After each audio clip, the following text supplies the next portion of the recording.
Saturday arrived with a nervous energy that had me awake before dawn. I went through my morning routine mechanically, punching the heavy bag until my knuckles were raw, running through dance routines until my muscles screamed in protest, trying to burn off the excess adrenaline that made my hands tremble and my thoughts race. By late afternoon, I was a bundle of raw nerves. I'd showered and changed 3 times, finally settling on a simple black t-shirt and dark jeans that hugged my athletic frame without being too obvious. My phone buzzed with a text from an unknown number. It's my place. 7 p.m. Address is 423 Riverbend Drive. Don't be late. My heart leaped at the message, a mix of excitement and dread coursing through me. 423 Riverbend Drive. I knew the area, an upscale neighborhood on the edge of town, where the houses had sprawling lawns and privacy was guaranteed by tall fences and strategically placed trees. As I drove to his house, my hands gripped the steering wheel so tightly my knuckles turned white. Every red light was an eternity, every turn a decision point where I could still turn back, go home, pretend none of this ever happened. But I didn't. I couldn't. His house was exactly as I'd imagined. Modern, elegant, tucked away behind a high wooden fence with an automated gate. I parked on the street, my heart hammering against my ribs as I walked up the cobblestone path to the front door. Before I could knock, the door swung open, revealing Mr. Robinson in a way I'd never seen him before. He'd changed from the professional attire I was used to, now wearing a simple gray sweater that clung to his lean frame and dark jeans that hung low on his narrow hips. His golden hair was slightly messy, as if he'd been running his hands through it, and those gray-blue eyes were dark with an emotion that made my stomach clench. "You came," he said, his voice softer than I'd ever heard it.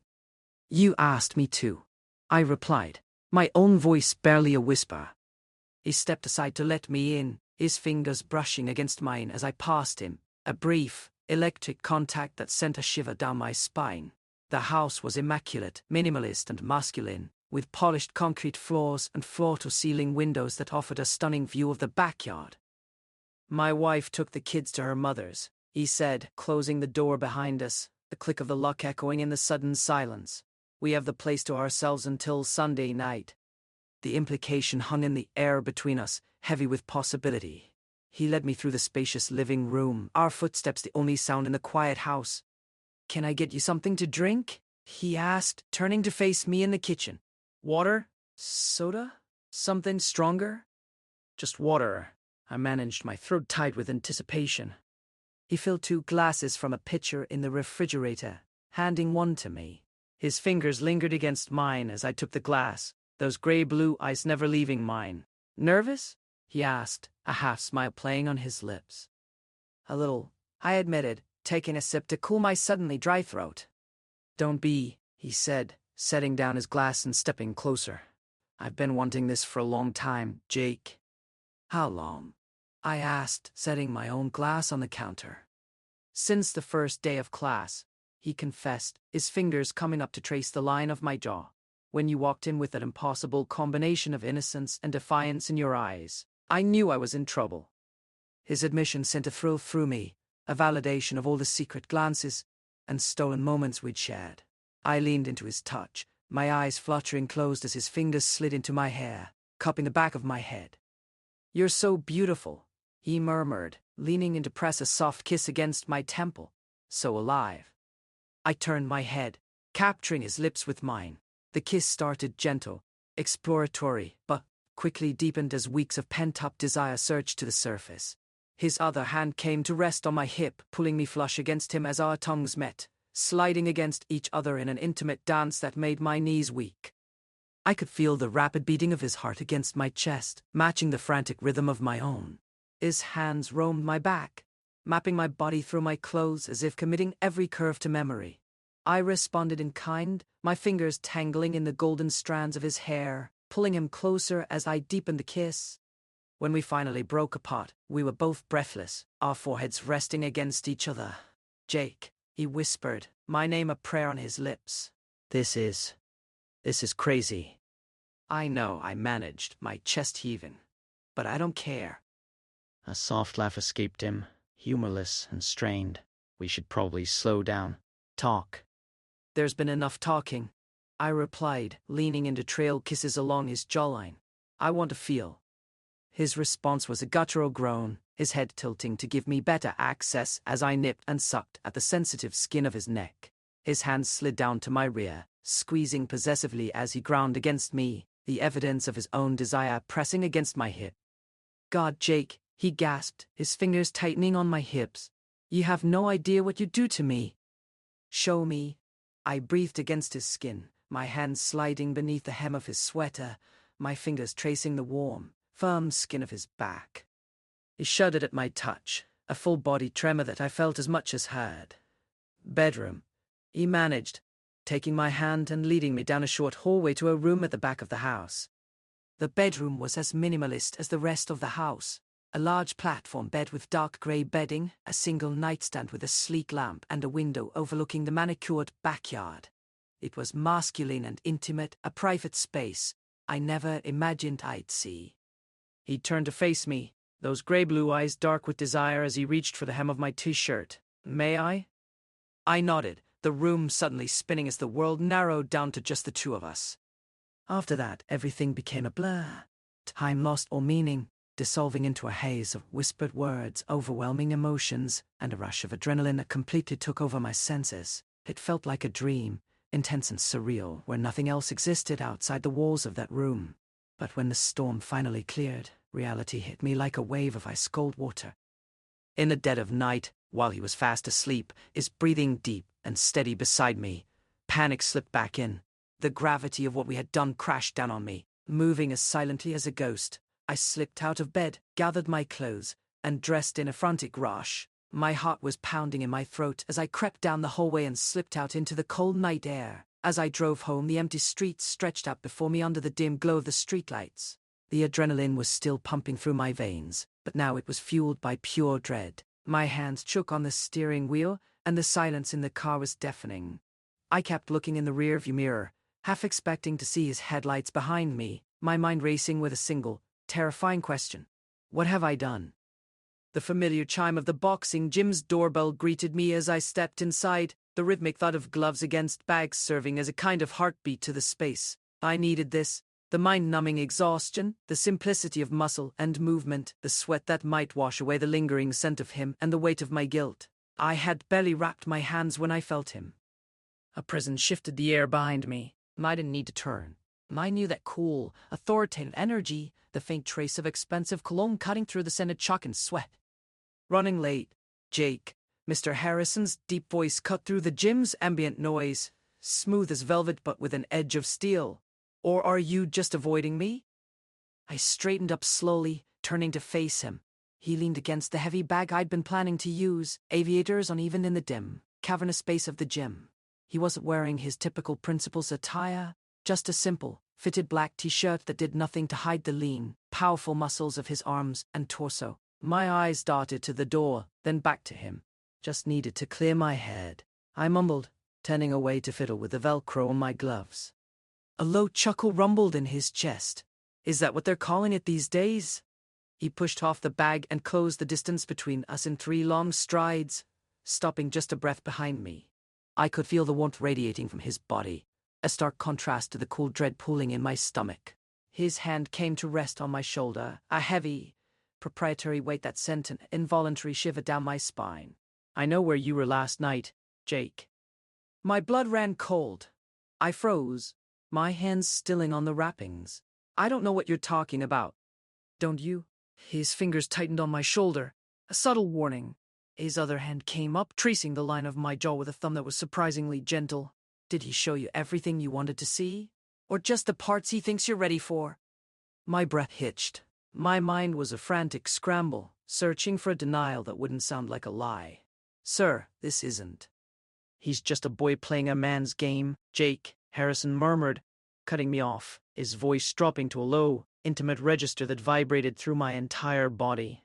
He leaned closer, the faint scent of his cologne, something rich and woody, filling my senses. He doesn't understand what it means to truly possess someone, to have them needing you, aching for you, long after you've walked away. His thumb brushed against my lower lip, a soft, deliberate caress that made my knees weak. He doesn't have the patience to teach you the things I could. The restraint to make you beg for it.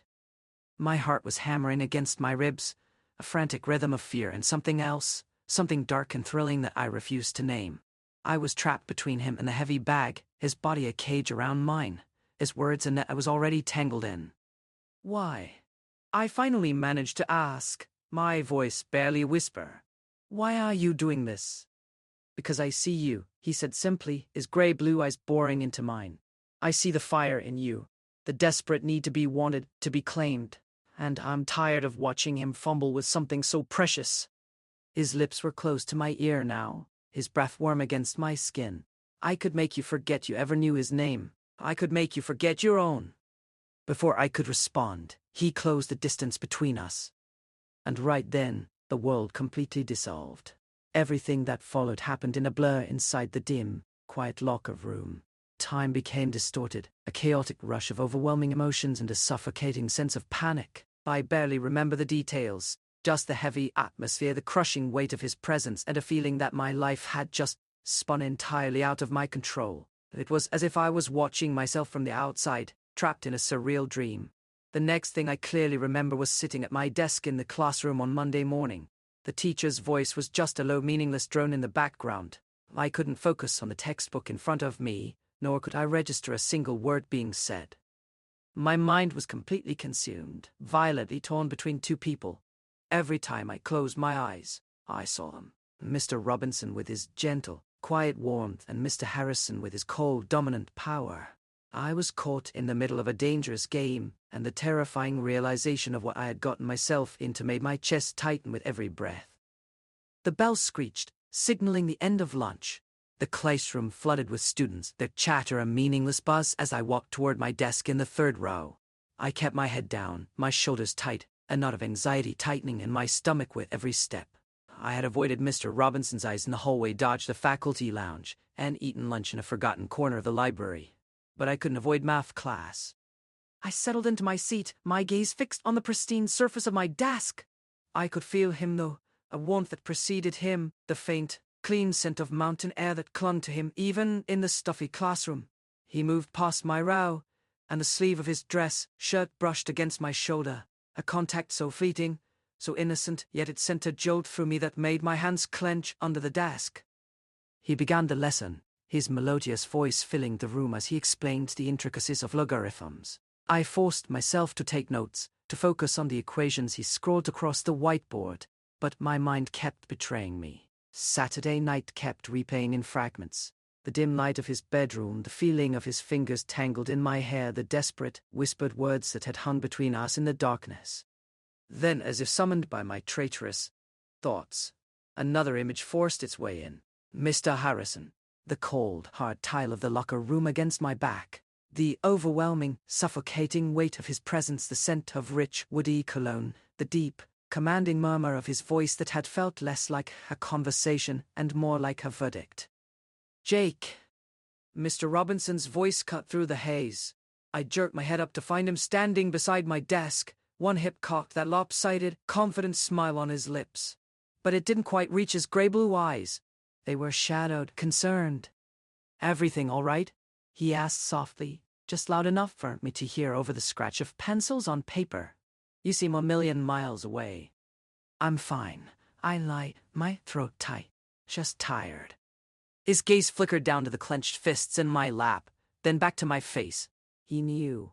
I could see it in the slight tightening of his jaw, in the way his fingers twitched at his side. Without thinking, he reached out, his fingers brushing a stray strand of hair from my forehead. The touch was fleeting, barely there, but it was laden with everything we couldn't say. "You've got a smudge," he murmured, his thumb hovering near my temple. "Right here." Before I could react, he'd leaned closer, ostensibly to wipe at the non-existent mark. The familiar scent of him filled my senses. Clean, crisp, like mountain air after a storm. I could feel the warmth radiating from him, the subtle tension in the muscles of his arm. And for a moment, it was just us again, in the bubble of our shared secret. "There," he said, his voice lower than usual, the words vibrating against my ear. "All clean." I swallowed hard, my pulse racing, acutely aware of every student who might be watching us. When he straightened up, the moment was broken. and I was left reeling, the ghost of his touch still tingling on my skin. The rest of the class passed in a blur of stolen glances and racing thoughts. Every time Mr. Robinson looked my way, my stomach clenched with a mixture of guilt and longing. I was drowning in confusion, torn between the memory of Mr. Robinson's gentle kisses and the chilling dominance of Mr. Harrison's presence. When the bell finally rang, signaling the end of class, I packed up with trembling hands, desperate to escape. "Jake," Mr. Robinson called out, his soft, melodic voice stopping me in my tracks. "Stay behind for a moment." My heart leaped into my throat. "Yes, Mr. Robinson?" The classroom door clicked shut behind the last student, leaving us in the silence punctuated only by the hum of the fluorescent lights. He circled around to my desk, perching on the edge of the one beside mine, bringing him close, too close. "You're not fine," he observed, those gray-blue eyes piercing through me. "What happened, Jake? Was it Saturday? Did I push too far?" My breath hitched at the concern in his voice, at the vulnerability in those beautiful eyes. "No," I managed, shaking my head. "Saturday was perfect." "Then what is it?" he asked, reaching out to trace the line of my jaw. "You're pulling away from me." I couldn't bring myself to tell him. Couldn't bear to see the hurt in his eyes when he learned what had happened with Mr. Harrison, how I'd let another man's touch override everything we'd shared. "It's nothing," I lied, my gaze fixed on a smudge on my desk. "Just family stuff." He didn't believe me. I could see it in the way his brow furrowed, in a slight tightening of his jaw. But he didn't press further. Instead, he leaned closer, lowering his voice to a near whisper. "Meet me after school, in the teacher's lounge. Please, Jake. We need to talk." I wanted to say no. I wanted to run, to put as much distance between myself and this tangled mess of secrets and lies as possible. But I couldn't. Not when he looked at me like that, with those gray-blue eyes full of a desperation that mirrored my own. "Okay," I finally whispered, the word barely audible. A ghost of a smile played on his lips. "I'll see you then." The rest of the day passed in a blur of anxiety and anticipation. Every corner I turned, I expected to see Mr. Harrison, to feel that unnerving gaze that seemed to see right through me. But he was conspicuously absent, which only added to my growing dread. When the final bell rang, I made my way to the teacher's lounge with trembling steps. The room was empty as promised, bathed in the dim light of late afternoon filtering through partially closed blinds.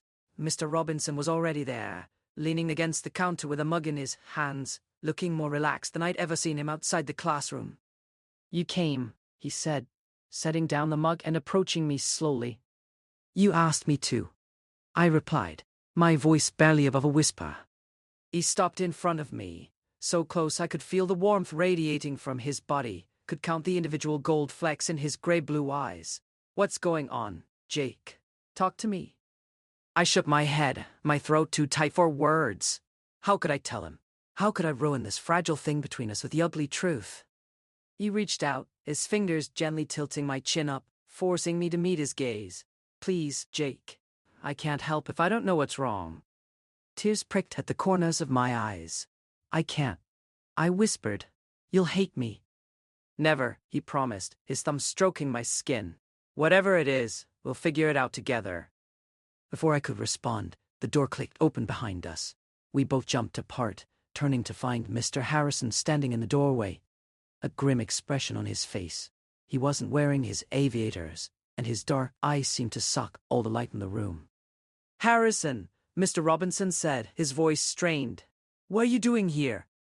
"I could ask you the same thing, Robinson," Mr. Harrison replied, stepping into the room and closing the door behind him. His gaze flickered between me and Mr. Robinson, assessing, calculating. "Jake, shouldn't you be heading home?" "I was just leaving," I stammered, grabbing my bag and practically fleeing the classroom, my heart pounding so hard I could feel it in my throat. As I hurried down the hallway, I couldn't shake the feeling that I'd just left Mr. Robinson to face a wolf, and that the wolf was hunting me next. The following week passed in a haze of anxiety. I avoided both men as best I could, taking different routes through the school, eating lunch in the library, keeping my head down in class, but I couldn't escape them entirely. Every glance from Mr. Robinson in the hallway was a question I couldn't answer. Every accidental brushing of our hands when he handed me back a graded paper was a reminder of everything we'd shared, and everything I was hiding. Mr. Harrison was even more unnerving. He seemed to be everywhere I turned, appearing at my locker as I was grabbing my books, leaning against the doorframe of the gym as I finished practice, watching me from across the cafeteria during lunch. He never spoke to me, never approached me directly, but his presence was a constant, oppressive weight that made it hard to breathe. By Friday, I was a nervous wreck.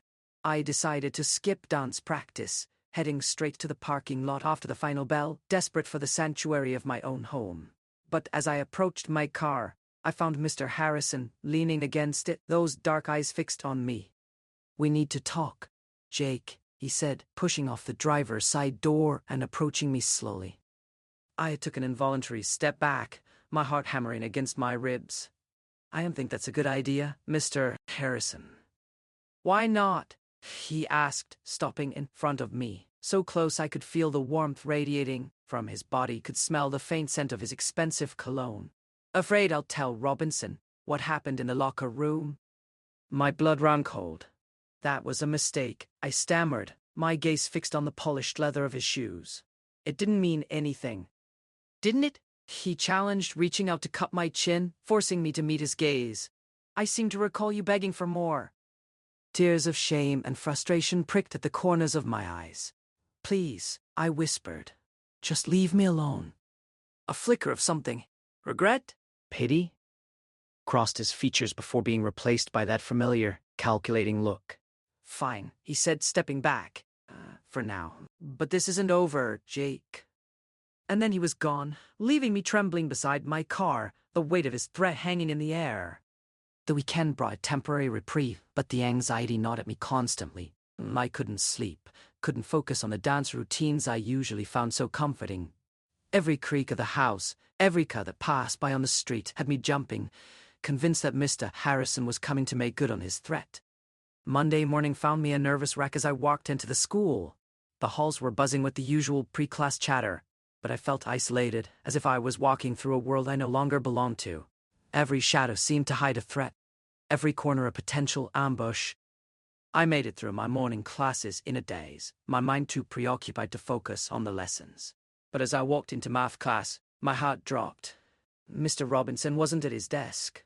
Instead, there was a substitute teacher, a kind-faced woman who introduced herself as Miss Davis and announced that Mr. Robinson had taken a sudden leave of absence. The words hit me like a physical blow. Leave of absence. It sounded so official, so final. My mind raced with possibilities. Was he sick? Had something happened to his family? Or worse, had Mr. Harrison already made good on his threat?